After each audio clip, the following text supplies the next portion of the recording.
এখন বাজে সকাল 7:30 বা 7:45। মৌসুমি পড়তে যাবে 8টার সময়, 8টার আগেই পড়তে যায়। ওর ছাতু খাওয়া হয়ে গেছে, এখন ওর বাবা কী বানাচ্ছে সেটা খেতে হবে। ওর রেগে বোম হয়ে গেছে। আর এই ভিডিওটা না অনেক দিন আগেকার, এডিটিং করে রেখেছিলাম কিন্তু ভয়েস দেওয়া হয়নি, তাই ছাড়া হয়নি। এই দেখো আমার কপালে একটা গোদা পাড়া আবার বনো হয়েছে। আমার সারা মুখে শুধু গরমে বনো হতেই থাকে, মানে সারা মুখটা চাষ করে বনোর। যাই হোক, এ দেখো কী বানাচ্ছে, এটা আমার নাম জানি না আমি কি বলে এটাকে। এখন যদি আমি এটা উল্টাপাল্টা নাম বলে দিই, আমার মেয়ে এসে আমাকে বকবে, তুমি সব সময় উল্টাপাল্টা কথা বলো কেন। আমি ওকে বলে বোঝাতে পারি না, আমি যেরকম আমি সেরকমই। তো আমি বাড়িতে যেরকমভাবে থাকি আমি ভিডিওতে সেইভাবেই দেখে। আমি কিন্তু সেজে গুজে কোনো দিন ভিডিও করি না, আমি যেরকম সাধারণভাবে থাকি সেইভাবেই আমি ভিডিও দিই। আমি এত সাজুগুজু করে ভিডিও আমার করতে ইচ্ছা করে না। আমি যেরকম সাধারণ সেরকমই তো থাকবো, ওদের না একটু সুন্দর করে ভিডিও করতে পারে না, একটু সেজে গুজে ভিডিও করতে পারে না। আমি হলাম 1 নম্বরে কুইরা লোক, আমি সাজার ভয়ে কোথাও যাই না। চুড়িদার পরতে হবে কোথাও গেলে, নয় শাড়ি পরতে হবে, মাথাটা আঁচড়াতে হবে, চোখে একটু কাজল দিতে হবে, ঠোঁটে একটু লিপস্টিক দিতে হবে, সে এর ভয়ে আমি কোথাও যাই না। নাইটি পরে যদি কোথাও যেতে হয় সেখানে আমি যাওয়ার জন্য রাজি, নাইটি পরে তো কোথাও যাওয়া যাবে না।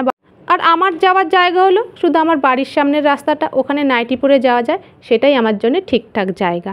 আর এই ভিডিওটা কবেকার আমার মনে পড়েছে যেদিনকে আমি পড়ে গেছি তার আগের দিনকার ভিডিও। আমি অসুস্থ হয়ে গেছিলাম সেজন্য আর দিতে পারিনি। আর এই দেখো আমার কাজকর্ম মোটামুটি সব হয়ে গেছে, আর আমার বরমশাই গেছে বাজারে। আমি বলেছি মাছ নিয়ে আসবা তাড়াতাড়ি করে, তাহলে আমি মাছ কেটে একেবারে বাসি জামা কাপড় ছাড়বো।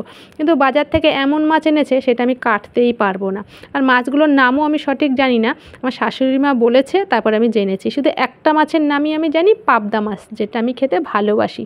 আর আমার বরমশাইয়ের কোনো আক্কেল জ্ঞান নেই, বাজারে মাছ বললেই কিন্তু কেটে দেয় না, বলবে আমি ভুলে গেছি বলতে, আজকে কেটে নাও। তারপরে আমি যেই রেগে গেছি তাই ওর মাকে গিয়ে বলেছে মাছটা কেটে দাও তো, তাই মা মাছটা কেটে দিচ্ছে। দেখো মায়েরও খুব পা ব্যথা, কী করে বসে কাটবে, কিন্তু এইসব ব্যাটা ছেলেরা বোঝে না বাড়ির মেয়ে ছেলেদের কষ্ট। কেটে নিয়ে আসলেই হয়, বললেই কেটে দেয়, কিন্তু বলবে না, মানে মুখে ব্যথা লাগে। কথা বলতে মনে হয় সরকারের ট্যাক্স না, এরকম ভাব দেখায়। এমনি তো কথা বলার ফুলঝুরি, বাবা এমন এমন কথা বলবে হাসতে হাসতে মানুষকে মেরে ফেলবে। আর এদিকে বাজারে গেলে তখন মাছটা কাটতে বলতে উনি ভুলে যায়। প্রতিদিন এক নাটক দেখতে দেখতে আমি পাগল হয়ে গেলাম। বলেছে শুধু কুমড়ো এনেছে আর মাছ এনেছে। এখন দেখো কী কী এনেছে যে কুমড়োটা দিয়ে কি আমার মাথা করবো না কি করবো জানি না। কুমড়ো এনেছে আর নিয়ে এসছে ফুলকপি, ফুলছেও না।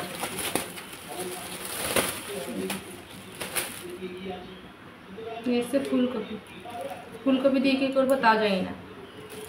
টমেটো আর কাঁচা লঙ্কা এনেছে। কি খয়রা মাছ, মনে হয় খয়রা মাছই বলে, জানি না কি মাছ, ভুলে গেছি, শাশুড়ি বলছিল ওখানে।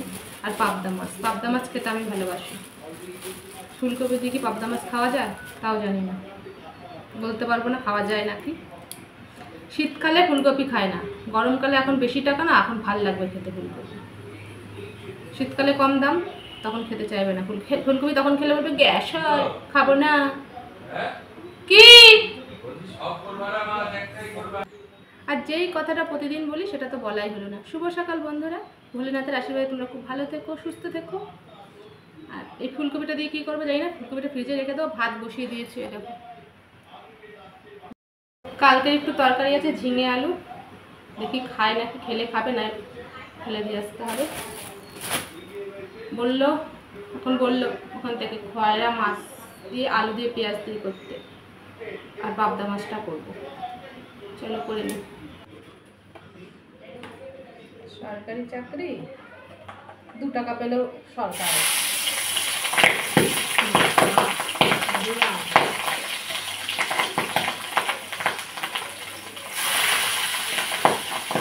আর এই মাছগুলো কড়াইয়ে দেওয়ার সঙ্গে সঙ্গে কী ফাটা যে ফাটলো, মনে হচ্ছে কালী পুজোর বোম ফাটাচ্ছি। আমি আরও আগে পাবদা মাছ ভেজেছি, কিন্তু এরকম ফাটা কোনো দিন ফাটেইনি। আজকে প্রথম দেখছি নতুনত্ব সব জিনিস। আর সারা ঘরে তেল হয়ে গেছে। আর এই ধরো মাছের তেলগুলো দিয়ে কে সব পা দিয়ে সারা ঘরে, আমি সঙ্গে সঙ্গে সার্ফ দিয়ে তা সব মুছে ফেললাম, সারা ঘর মাছের তেলে হয়ে যাবে। সকালবেলা একবার মুছলাম। আর এই রান্নাঘরটা সারাদিনে কবার যে মোছা হয় কোনো ঠিক নেই, 3-4 বারের বেশি তো মোছাই হয়, এরও বেশি হয়। এই দেখো এই মাছগুলো কি ভালো ফোটেনি কিছু না। এই দেখো এটার অবস্থা দেখো, তেল ছিটে সার্ফ দিয়েছি, মুছে নেবো এখন। এই দেখো ফেলে দেওয়া জিনিসগুলো দিয়ে যে রান্না করব। এটা হলো কুমড়োর ভুয়ো, কুমড়োর থেকে যেটা ফেলে দেওয়া হয় বিচির মধ্যে থাকে সেগুলো। এর মধ্যে আলু কুচি নিয়েছি, আর পেঁয়াজ কুচি নিয়েছি, আর কাঁচা লঙ্কা।